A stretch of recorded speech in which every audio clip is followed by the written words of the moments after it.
기다림 속의 삶. 아침 출근길, 점심시간에 붐비는 식당, 저녁 대중교통에서 우리는 셀 수 없이 많은 줄을 선다. 이 익숙한 풍경 속에서 우리는 기다림과 초조함을 경험하며 때로는 지루함에 휩싸인다. 그러나 줄서기는 단순한 기다림이 아니다. 그것은 우리가 만든 사회적 약속이며 함께 살아가는 방식을 보여주는 거울이다. 우리는 왜 줄을 서는 걸까?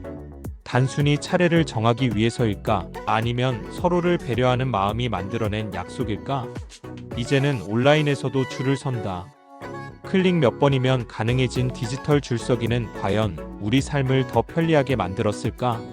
아니면 기다림의 의미를 흐리게 만들었을까? 이 글은 일상에서 마주하는 줄서기를 통해 우리 삶과 사회를 들여다보고 디지털 시대의 기다림이 가지는 새로운 의미를 성찰하고자 한다. 줄서기가 들려주는 이야기. 줄은 단순한 기다림이 아니라 사회의 기본적인 약속이다. 병원의 응급실에서 중증 환자가 먼저 치료받는 것, 놀이공원에서 차례를 지키는 것, 대중교통에서 먼저 온 사람이 먼저 탑승하는 것, 이 모든 것은 우리가 공존하기 위해 만들어낸 질서다. 줄은 단순한 대기 시간이 아니라 모두가 공평한 기회를 가질 수 있다는 믿음이다. 그러나 우리가 줄을 서는 방식은 단순한 사회적 관습을 넘어 시대의 흐름을 반영한다.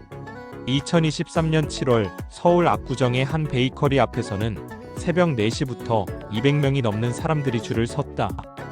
프랑스 3대 크루아상으로 알려진 세드릭 그롤레의 베이커리가 오픈한 첫날이었다. 매일경제와의 인터뷰에서 5시간을 기다려 빵을 구매한 직장인 이모 씨는 말했다. 기다리는 동안 이 선택이 옳은지 계속 고민했어요. 하지만 막상 빵을 받아들었을 때는 허탈했죠. 지나고 보니 그 긴 기다림이 하나의 특별한 경험이 되었습니다. 줄을 서며 만난 사람들과의 대화, 함께 나눈 시간. 그 모든 것이 제게는 값진 추억이 되었어요. 이처럼 기다림은 단순히 원하는 것을 얻기 위한 과정이 아니라 때로는 목적보다 더 큰 의미를 만들어낸다. 줄서기로 보는 우리들의 모습. 기다리는 방식은 사회마다 다르다. 2011년 3월 동일본 대지진 당시 도쿄의 한 슈퍼마켓 앞에서는 사람들이 조용히 줄을 서서 차례를 기다리는 광경이 포착되었다. 물자가 부족하고 모두가 불안한 상황에서도 사람들은 줄을 어지럽히지 않았다. 한 시민은 이렇게 말했다. 이런 때일수록 더 질서를 지켜야 한다고 생각했어요. 나 혼자 이득을 보려고 하면 결국 사회 전체가 무너질 테니까요. 반면 2022년 미국의 한 대형마트에서는 블랙 프라이데이 세일 첫날 입구에서 사람들이 서로 밀치며 들어가는 모습이 화제가 되었다.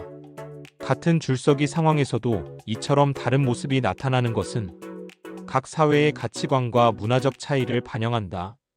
어떤 사회에서는 줄을 서는 것이 배려와 공존의 표현이지만 어떤 사회에서는 기회쟁탈전의 한 형태가 되기도 한다. 줄 속에서 만나는 나. 줄을 서면서 우리는 무엇을 경험할까? 기다림이 길어질수록 초조해지고 앞사람과 자신을 비교하며 불만이 쌓이기도 한다. 하지만 이 시간은 우리에게 특별한 선물이 될 수도 있다. 줄을 서는 시간은 단순한 낭비가 아니다.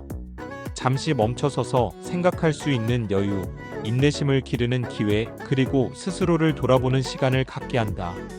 기다림 속에서 우리는 자신에게 묻는다. 나는 왜 이토록 조급해지는 걸까? 때로는 이 줄은 너무 길다라고 판단하며 포기를 선택하기도 한다. 이런 선택의 순간에서 우리는 무엇이 정말 중요한지 고민하게 된다. 기다림의 끝에 얻는 것보다 그 과정에서 배우는 것이 더 값질 수 있음을 깨닫는다. 달라진 줄서기, 달라진 우리.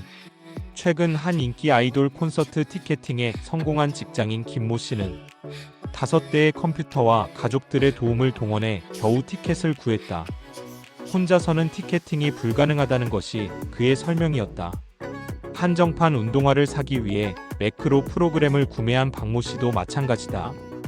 프로그램 값이 운동화 가격의 절반이나 되었지만 이것 없이는 경쟁이 안 된다고 말했다.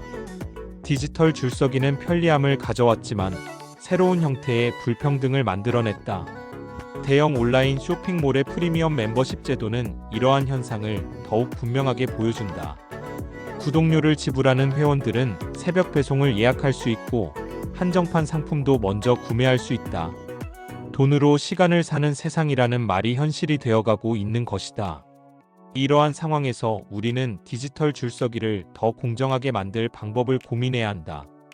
일부 온라인 게임과 플랫폼에서는 무작위 대기번호를 부여하거나 접속 시간과 관계없이 모든 사용자에게 동등한 기회를 주는 시스템을 도입하고 있다. 또한 공연장에서는 본인 인증을 강화하고 매크로 방지 시스템을 도입하여 공정한 티켓 구매 기회를 보장하고 있다. 기술이 발전할수록 우리의 삶은 점점 더 빠르고 편리해질 것이다. 하지만 우리는 한 가지를 잊지 말아야 한다. 공정성, 형평성, 그리고 기다림 속에서 배우는 인간다움. 이것이야말로 디지털 시대에 우리가 지켜내야 할 가장 소중한 가치일 것이다. 기다림이 주는 선물, 그리고 잃어가는 것들. 모든 것이 예약제이고 모든 줄이 디지털화된 세상을 상상해보자. 더 이상 물리적으로 줄을 서지 않아도 되는 미래. 효율적이고 편리할 것이다.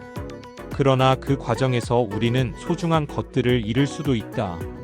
줄을 서며 나누는 짧은 대화, 피곤한 사람을 먼저 보내주는 배려, 기다림 속에서 배우는 인내 같은 것들. 줄서기는 단순한 대기가 아니다. 그것은 우리에게 주어진 특별한 시간이며 그 속에서 우리는 더 나은 사람이 될 수 있다. 기술이 아무리 발전해도 인간다움을 잃지 않는 것이야말로 우리가 지켜야 할 기다림의 가치가 아닐까. 당신은 다음에 줄을 설 때 그 기다림을 어떻게 받아들일 것인가요?